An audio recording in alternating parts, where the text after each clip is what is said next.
কোথায় পালাবে মরণ থেকে, কোথায় ভাগবে মরণ থেকে।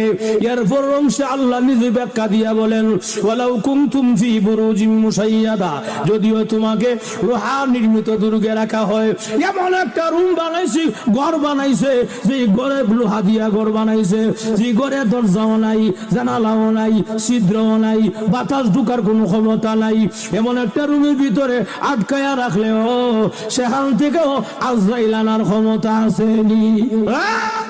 আজরাইল আমি জানি যে কোনো সময়ে মালাকুল মউত সামনে আসতে পারে। এই জন্য আমি যখন ঘর থেকে বের হই, ওযু করে ঘর থেকে বের হই, এখন আমার গায়ে ওযু আছে।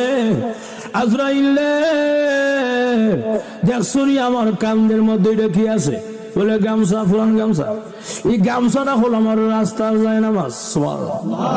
যখন নাকি নামাজের সময় হয়ে যায়, আমি গামছাটা যায় নামাজ বানায়া দিয়া জমিনে মহান আল্লাহর কুদরতি কদমে সেজদায় পড়ে যাই। আজরাইল অসুবিধা নাই রে, আমি জানি যে কোনো সময় মরণ হবে আমার। তবে আমার মনে হয় আমার পরিবারের সঙ্গে আজকে আর সাক্ষাৎ হবে না, আমার বাচ্চাদের জন্য আর মজা নেওয়া হবে না। অসুবিধা নাই রে, দুনিয়া দেখেছি জীবনের কাউকে যদি ফাঁসি দেওয়া হয় সরকারি আদালতে, জীবনের শেষ মুহূর্তে একটা ইচ্ছা পূরণ করা হয়, তাকে ইচ্ছা পূরণ করা হয়। আজরাইল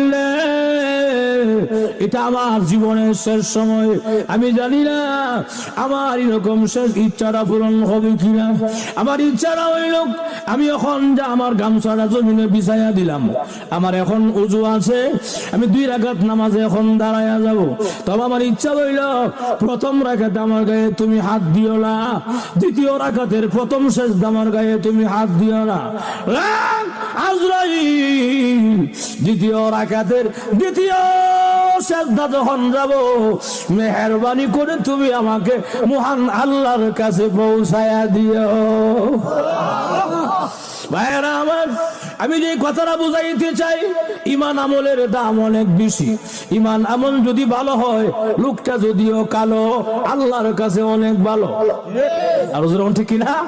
ইমান আমল যদি ভালো হয়, লোকটা যদিও কালো, আল্লাহর কাছে সে অনেক ভালো হয়ে যায়। এই জন্য ইমান আমলের দাম অনেক বেশি। সামনে রমজান মাস চলে আসতেছে, আমাকে আপনাকে এখন থেকেই পুরোপুরি প্রস্তুতি নিতে হবে ইমান আমল রেডি করার জন্য, বন্দেগী করার জন্য। ওই ব্যক্তি বুদ্ধিমান তো ওই ব্যক্তি যে আখিরাতের কথা চিন্তা করে নেক আমল জমায়।